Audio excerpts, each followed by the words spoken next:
course tuko mtaani na hapa hivi studio kulikuwa kumeanza kuwaka moto. Tunaongea about youth na involvement yao kwa hii election ya this year. Na nita dive in na swali moja moto kama pasi. Nyiwa say tumeshaongea about kitu niliwapatia nitty gritty ka tips, ndio? So nataka kujua exactly kwa nini watu wana prepare for peace. Isi inamaanisha, does it mean that there is war? Na kama watu wana prepare for war, hebu niambieni details about the elections. What do you think? Is there something that's been hidden from the Kenyans? Okay, to me, what is surprising me, that for the first time in the history of this country, 1 month the word peace is being talked about more than 10 times within a minute. The question is there any conspiracy for NGOs to malign us and spread peace as we wait for something which is not going to happen? The big question is, why are we being told to go and keep peace so much? Who has said is going to go for violence? Me, myself, I'm not even willing to fight anybody. Exactly. Wacha niulize Samantha, wacha nikukat short. Samantha, judicial systems zetu zimefail kwa sababu ya history yote tunasikia. Watu wanasema mazejo labda history ya peace, kila saa tunaongelea juu ya peace. Wengine wanasema kutakuwa na runoff, wengine wanasema juu the topmost kitu watu wanafaitia sasa ni hiyo presidential seat. Hebu niambie unafeel aje kuhusu story? I feel that the systems are there. It's just we need a few examples. I wish they would just have one person put an example and then implement a law. Then that will show guys that anyway our systems are working. Because Kenya is amazing. Systems are there. We have good policies, but we lack implementation. And also this peace talk. I'm not against peace, but it's a bit worrying because it makes you feel like, are we at war? What's going on? You know. So to your question, I think the institutions are there. We just need them to enact the law. Yeah. Sally, kwangu sidhani kama kuna shida katika kuweka harakati because we are taking precaution given the kind of history ambao Kenya imepitia. 2007 we had the worst of our political involvement. We had serious deaths. You know, 1,667 is not just a number. And come to 2013, we saw semblance of all that. Certain parts of the country kulikuwa na vita ndogo. And so I don't think, in my view, it is wrong to be talking about peace right now, especially for a country like Kenya that is growing. We are strengthening our systems, like Samantha has said. The judiciary, of course, is doing its role. But you also note that Kenya has had serious histories that really affect the way in which we engage as citizens. If you look at the formation of this government, you can't have a government that is formed by 2 tribes, and that therefore really replicates in a number of social mechanisms. The third part is that we are the victims of our history. Over the years, our country has experienced post-election violence. That's why you're seeing, at the moment, a lot of families in Kenya are stocking up. You're finding mama nanunua bundles za unga neka kwa nyumba, mchele. People are stocking up because there's an uncertainty. Companies because kipeana cautions zinaambia wase just stock maji, stock food. There's a lot of uncertainty about this election because, for instance, Rwanda is having an election. Yet there's no talk about peace. It's very peaceful. That's how an election ought to be conducted. But tukirudi hapa Kenya, the situation is very different because we don't know how the leaders, especially the people who are being elected for the presidency, the top seat, we don't know how they will react, if they will concede or if they won't concede. So the uncertainty caused by this, the ripple effect is that people are afraid that we might witness another episode of violence as we saw in 2007. So it's a fear generally of the unknown, fear of the unknown. All right, there's something that Rwanda question. In fact, Newton, I want you to lead this part of the conversation. There's this picture that has gone viral, and hopefully it will come on the image, on the screens. Listen. This is a polling station in Rwanda. It's very colorful. It looks like a wedding. You'd actually come visit for a wedding. So have that image in the back of your mind. This is a polling station in Rwanda. Choosing a leader is not a war, but a celebration. It is time for Africa to teach the world about the new democracy. All right? And there it is on your screens. Look at that. Is a polling station, ladies and gentlemen, in Rwanda. In Rwanda. And they're telling us choosing a leader should not be war, but a celebration. In Africa, it is time we also redefine the term democracy. Do you think Kenyans can learn something from Rwanda, especially now that they voted today and we are set to vote, on Tuesday?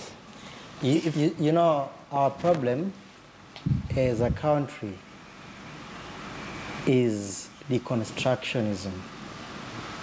We are affiliating our, we are living in a country whereby deconstruction or where you come from is bigger than the idea you have.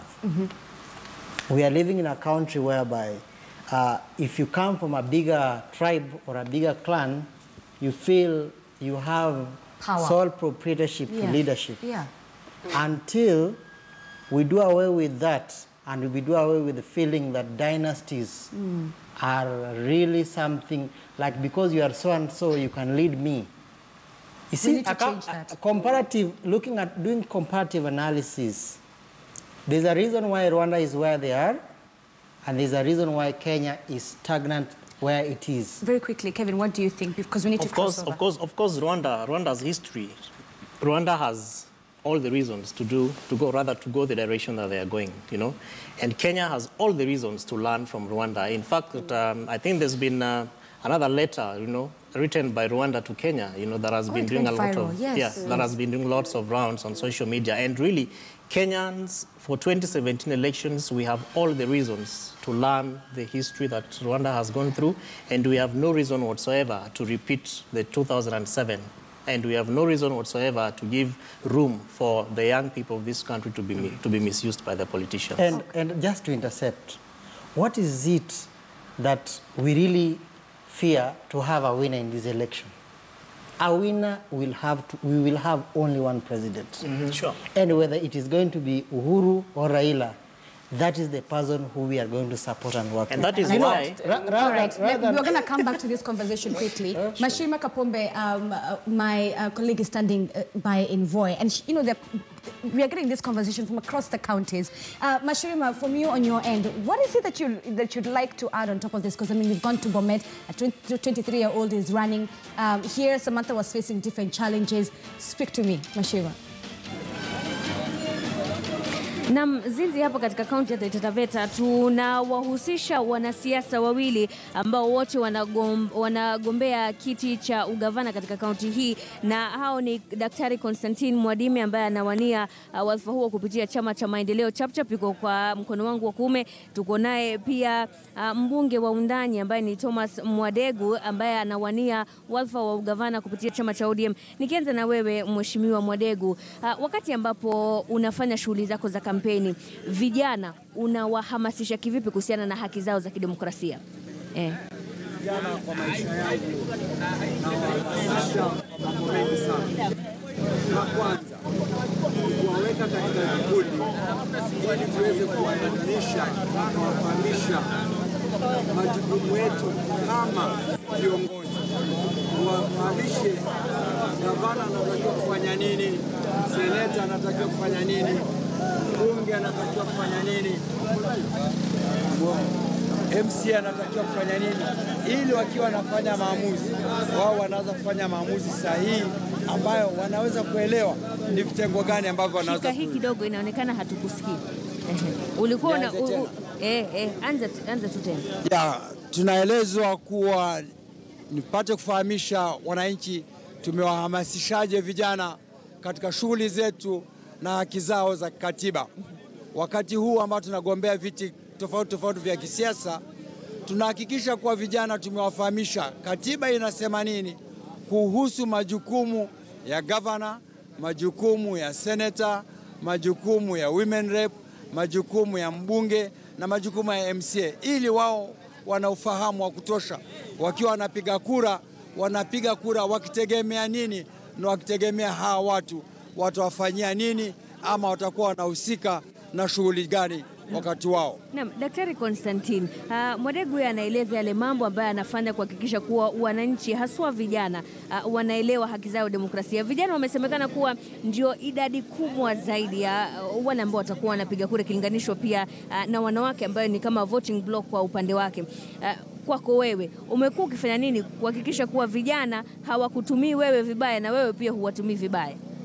Kitu ninachofanya ni kuwahamasisha ili kwamba waelewe ya kwamba hata wakati wa upigaji wa kura ni kwamba mimi sitaki kuwatumia kama chombo tu. Mimi niko pale kuhakikisha kwamba nimetimiza haki zao kwa kuhakikisha kwamba nimeanzisha miradi ambayo yanawafanya waishi maisha mazuri, maisha ambayo yanawapatia pato ambalo linatokana na uzalishaji wa kazi. Kwa hivyo ninawahamasisha kwamba ni muhimu waangalie viongozi ambao wana uwezo wa kuzalisha kazi ili waweze kupata kazi. Katika hali hiyo ni kwamba tunawatoa katika hali ya umaskini na kuwaingiza katika hali ya utajiri. Bwana Mwadegu, wakati mwingi ambapo kunatokea vurugu wakati wa siasa, vijana wanalaumiwa ni kuwa wanajituma wenyewe ama wanatumwa na wanasiasa. Mara nyingi kukitokea vurugu wakati wa siasa, kuna mambo kadha hutokea. Wakati mwingine wanasiasa huwa wamewafahamisha hawa vijana kuwa wana mbinu na wana malengo gani ambao wangependa wayaone ya vurugu. Lakini kuna wakati mwingi ambao vijana wenyewe hushikwa na ghadhabu kwa sababu aidha ya matamshi ama kiongozi fulani hawamtaki, kwa hivyo wanaweza kumzushia, na wakizusha pale kila mgombea siasa ana wafuasi wake, ndio hapo wanaanza kuzozana. La tatu, huwa wenyewe kati ya wao kwa wao hawasikizani, kwa hivyo wamepata nafasi ya kukutana katika ukumbi ambao umeandaliwa na wanasiasa. Kwa hivyo wamepata nafasi, wanaanza kutupiana maneno, na hapo ghafla binvu huwa wanaanza vurugu. Na wanasiasa mara nyingi ndio hulaumiwa, lakini wanalaumiwa kwa sababu wao ndio wametengeneza ukumbi. Daktari Constantine, kwa upande wako, kuna vijana wote katika kaunti ya Taita Taveta ambao unaweza kusema wamekataa kutumiwa vibaya na wanasiasa? Ndio, kwa sasa utakuta kwamba vijana wengi wameanza kujua haki zao na wanajua kwamba wakikubali kutumiwa na wanasiasa basi maisha yao hayawezi kuwa mazuri. Kwa hivyo naweza kusema ni kweli vijana wanakataa sasa kutumiwa na wanasiasa, na tunaamini hata wakati huu hakutakuwa na vurugu, kwa sababu wanajua kwamba wakianzisha vurugu yule atakayefaidika ni mwanasiasa. Wao ndio ambao watapata hasara, watapata madhara, maisha yao yataharibika. Kwa hivyo naamini vijana wameshajua ukweli na wamejua kwamba si vyema kukubali kutumiwa vibaya na wanasiasa. Hassan Juma, ulikuwa umeanza kushughulika na kuhesabu zile kura ambazo wananchi walikuwa wameanza kupiga tangu mwendo wa saa 12. Hebu tupatie matokeo yako kwenye kituo chako cha uchaguzi. Mpaka Mashirima nimetoa tai, manake hapa ni kijoto sana, manake tumeuliza kati ya ufisadi, afya, usalama na gharama ya maisha ni gani ambayo inamwathiri sana mpigaji kura, jamaa wa kawaida katika eneo hili. Bro, Hezron Kimaru, hizi kura ziko sawa? Kura ziko sawa, tumepiga bila shida. Wananchi wamepiga, wametoa maoni yao na hakuna ukora wote. Yes. Hebu nisisome manake sisi ni ufisadi na kura 8, afya kura 4, usalama kura 4, gharama ya maisha kura 29.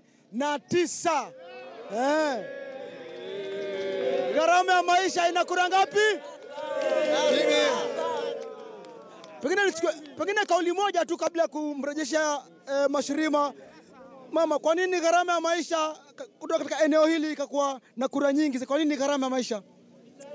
Kwa kawaida inaonekana gharama ya maisha iko juu kwa sababu huku hakuna mvua, chakula kupatikana ni ngumu. Sasa pesa kidogo ambayo tunayoipata ndio tunayoitegemea kutafutia chakula, na chakula yenyewe kuipata ni ngumu. So kwa ujumla gharama ya maisha iko juu. Mashirima, hapa kutoka katika eneo hili tuwafunga kura zetu hapa, manake ufisadi kura 8, afya kura 4, usalama 4, lakini ni gharama ya maisha kura 29. Tuelekee studio.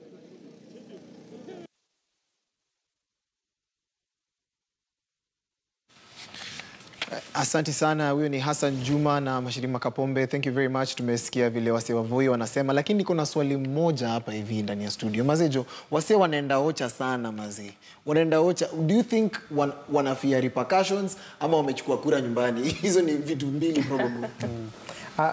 What I think is happening, there are two things. those people who took their votes in the village, they are going to vote. Let me just have that humble judgment. And then they are going with their kids. That is why it is appearing like it is so many people traveling. The fact of accompanying themselves with their kids, that is now what we call fear. But I have met several people who they have their votes here and they are voting here. There is no, Kenya is a, you know, our democracy cannot be threatened with fear. Kenya is a peaceful country. We are going to have a peaceful election. Asante sana. Samantha, huoni kama ni insecurity inaingisha nje hivi? I think it's just the uncertainty. Watu wanaogopa. They don't know what's going to happen. So I want to agree that maybe kura wamechukua ushago, but then again, having talked to our house help who usually comes, and she comes from Kangware, ni kama kuna, there's just a fear that's there. So no one, yeah, so hataki kupatikana. So it's just better to be safe than sorry. Yeah. Yeah, which really presents the question of election security, because we tunaona watu wengi wanasafiri wanarudi home, and that really means that what will determine the first round presidential winner for the 2017 Kenyan elections is voter turnout. Kwa hivyo wale wenye wamesafiri wakaenda home, my prayer to them is please come back. If you're meant to be voting, not just in Nairobi, but in whatever part of the country, please go back, ensure that you cast your vote. And we are hoping that, as we have seen the IG and the acting CS promise Kenyans that there's going to be peace, let's just come back and vote. Let's just let's not fear, because Kenya, we are very peace-loving people. Justice be our shield and defender. I think there's uncertainty, as we have said, as we mentioned earlier, is what the ripple effect of making people warudi nyumbani kwa sababu wanaogopa. But I think the Inspector General, Wafula Chebukati, all these institutions have assured us that we will have a very credible election. So I don't, and my appeal is to all the people of Embakasi. I know we will have a very peaceful election. Let's wait and turn out in large numbers, and let's elect the leaders we want. Let no one intimidate you from voting. Let no one intimidate you from casting your ballot and exercising your right to vote. Stay where you are. If you feel that you're in any kind of danger, kindly report to the police and let the authorities know about your situation on the ground. All right, so Joseph Mwangi, MCS parent with Embakasi, was with Mandeleo Chap, Samantha Maina, as well as Kevin Osido and Newton Babiro. Thank you guys so much for coming here on Kivumbi2017 and helping drive that conversation for youth. Very quickly, just listen to some of the tweets that are coming through. Rama, you say, I believe that no Kenyan wants a repeat of the post-election violence, but there's always a madman in every market. And you also say the uncertainty in making people travel and stock up, better safe than sorry. Asili? Nakwambia hapa hivi watu wameendelea kuongea, and they're commenting on some of the questions that tulikuwa tumeuliza mapema. What they are doing to make sure that peace iko enhanced. Kuna Tony Basweti anasema sharing the importance to all social media platforms and telling my friends to tell their friends and folks, thereby spreading peace to the next person. All right. Yeah. Leaders must also be willing to accept the will of the people. And of course, there's one that's also one of my favorites. Credible elections equals peace. Exactly. All right. So you have one more? No. All right, so that will bring us to the end of this part of the segment for Kivumbi2017. You have been watching Kivumbi2017. Of course, we crossed over all the way to Bomet. Chera Momanyi, my colleague, was there. Mashima Kapombe was holding things down in Taita Taveta. This has been Kivumbi2017. We're still continuing with this specific edition till 10 p.m. And up next is Betty Chalo, who will continue the conversation. Hatta Band, we're expecting them here on Kivumbi2017. And you want to stick around because they have a special message for you guys, all right? Thank you so much for watching. My name is Zinzi Kibiku. Bye-bye. And the hottest man in East and Central Africa, Brian Aseli, of course, hii ndio ile show ya maana sana. Change does not come on Friday. You come kila siku. Vote wisely, msi.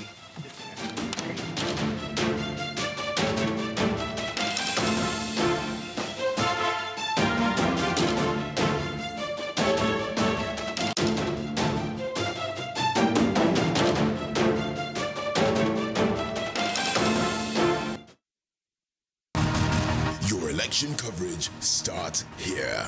Kivumbi 2017.